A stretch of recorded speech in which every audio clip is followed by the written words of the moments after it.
Halo, kembali lagi di channel Rahasia Sukses. Kali ini kita akan membahas perusahaan komoditas lagi karena sebetulnya ya cukup heboh sih ya kenaikan komoditas karena mungkin perang gitu ya, jadi lebih langka, terus supply chainnya gitu ya, rantai pasokannya terganggu jadi makin langka atau seperti apa gitu ya, jadi harganya naik-naik tinggi gitu. Dan Indonesia salah satu penghasil komoditas yang salah satunya adalah kelapa sawit gitu ya, crude palm oil. Nah, dan kita akan membahas salah satu sahamnya, yaitu ini dia, Cisadane Sawit Raya. Sebetulnya ya banyak gitu ya yang perusahaan sawit di Indonesia gitu ya, cuman si Cisadane Sawit Raya ini ya biasa ya gitu kan, kita cari polanya adalah pola yang namanya VCP gitu ya, volatility contraction pattern. Dan tentunya gitu ya, nah di sini benar-benar dia kalau kita lihat weekly gitu ya, dia base and break gitu ya.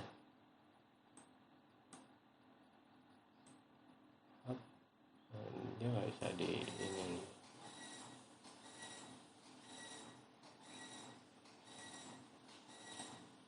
Nah, kalau secara weekly mungkin garis trendline ini menggambarkan si ininya ya, kenaikannya.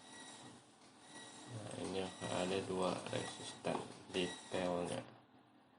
Kita lihat secara daily-nya. Nah, kita juga gambar trendline atasnya ya.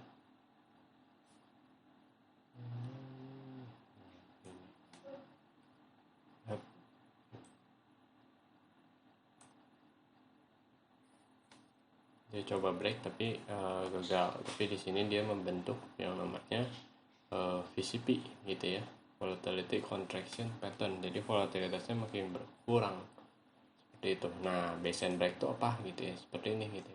Dia naik tuh biasanya kalau kalian ngikutin siapa sih si Nicholas Darvas itu ya.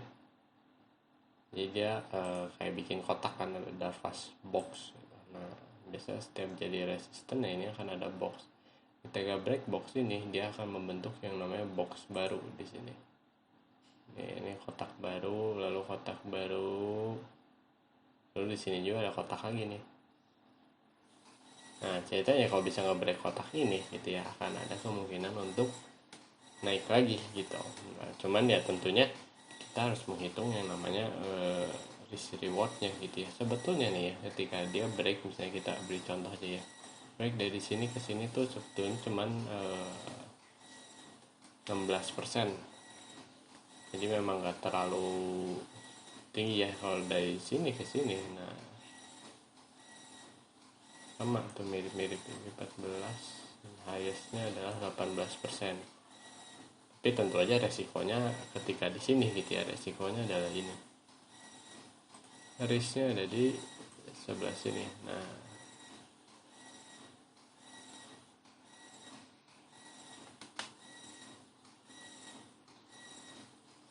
itu ini hampir 1:2 sih risk rewardnya, karena risknya 10% ketika dia break di sini, tapi dapatnya ya 18% gitu.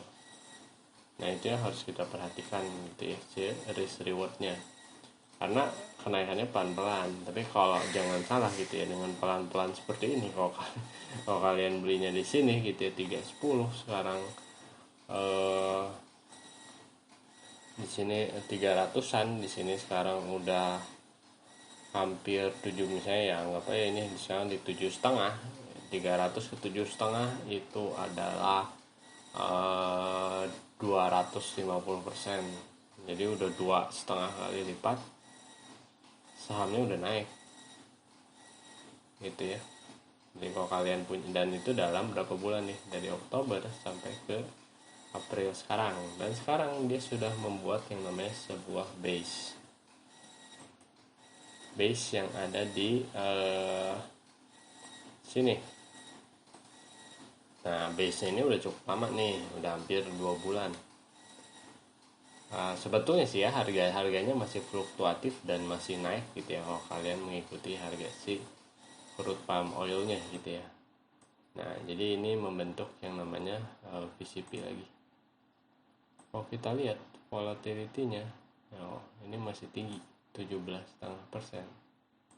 Di sini dia 12% gitu. Nah, semoga gitu ya. Tapi ini udah base keempat sih sebetulnya ya, kalau kita ngitung base kenaikannya gitu ya. Base keempat itu maksudnya apa? Nah, ini ya itu yang tadi yang box ini base 1 naik terus bikin base 1, naik bikin base 2, naik bikin base 3, naik bikin base. Ini adalah base keempat. Belinya di mana ya? Tentunya ini ya, ketika break ini ada area belinya lah gitu. Cuman ini kan banyak tail nih, istilahnya mau naik ke resistance ini diturunin, jadi harganya kalau bisa lebih tinggi dari ini. Terus kita perhatiin volume di daily trade-nya gitu ya. Anggap aja sejam ya, kalau kita misalnya bursa anggap buka jam 9, 10, 11 tambah 11 terus istirahat jam setengah 2, buka ke setengah 3, 4 jam tambah setengah jam, jadi di 4,5 jam. Jadi kalian lihat aja gitu ya, mungkin di setengah jam pertama nih biasanya tuh ramai banget gitu ya. Cobain kaliin, misalnya ya kaliin 9 gitu ya, si volumenya, apakah volumenya naik signifikan. Ketika volumenya signifikan dan break, itu pertanda baik gitu ya. Nah, seperti ini nih, naik signifikan dan ngebreak. Yang ngebreak ini nih sebetulnya, cuman gak dikasih ya. Open sini, ngebreak sampai atas itu, turun ke sini. Nah, ini adalah saham-saham komoditas di mana breaknya dia bisa tinggi-tinggi gitu. Cuman kita harus perhatikan juga si volumenya ketika si break itu terjadi. Nah, si skenario nya seperti apa ya? Biasa ya, namanya skenario VCP. Ini masih 12% ya volatility-nya ya. Diharapkan ada pantulan lagi. Nah, kalau si pantulan ini gitu ya, kan kalau tadi kita lihat nih sejarahnya ya 19%, 18% gitu ya. Kenaikan ya kalau kita ngikutin juga persentasenya ya, setidaknya ini single digit gitu ya. Volatilitasnya kurang dari 10%, atau bahkan kalau 7 atau 5% tuh jauh lebih baik ketika ada si volatilitasnya yang semakin rendah gitu. Tapi kita harus ngeliat juga nih gitu, dan tidak menutup kemungkinan dia langsung nge-break atas gini. Pokoknya selama volumenya bisa mengikuti gitu ya, nah itu sesuatu yang valid gitu. Karena di sini tuh sebetulnya ya gitu ya, ini banyak kalau udah naik gitu ya, naik pasti banyak profit taking. Jangan sampai aja profit takingnya juga nge-break si trendline ini dan si support ini ya, supportnya di 717 ini. Kalau sekarang kalau dia bikin lower low lagi, ini kan sudah naik sedikit gitu ya, bikin lower low lagi sampai ke tidaknya, jangan sampai ke bawah titik dari sini. Nah, itu mah udah rubah pola. Ketika pola itu udah kelihatan berganti, lebih baik buang saja gitu ya si sahamnya.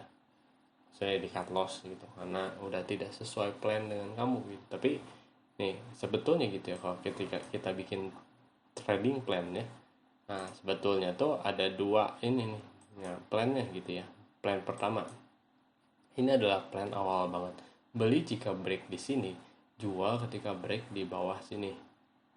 Ya mungkin sini dulu lah. Tergantung nih kalian biasanya berapa persen dari ini. Dari total portfolio maksimal risk-nya adalah 1% kalau kalian cut loss gitu ya. Nah, trading plan itu seperti kalau si chartnya gitu ya, maksudnya kalau si harganya gitu ya, di antara sini sebetulnya trading plan-nya belum jalan. Tapi ketika kalian udah break di sini gitu dan kalian beli, nah barulah trading plan ini jalan, si cut loss ini jalan gitu. Dan belinya tuh ketika break ini, jangan beli di daerah sini. Nah, kalau beli di daerah sini ya tentu aja gain kalian gitu ya bakal ketahan resisten di sini. Dan tentunya gitu ya, cut loss-nya juga sama, di risk reward-nya tuh nggak menarik. Oke, sampai di sini dulu video ini. Jangan lupa like atau komen jika ada yang kalian tanyakan, share dan diskusikan dengan teman kalian, dan yang terpenting tekan tombol subscribe. Sampai bertemu di video selanjutnya. Terima kasih.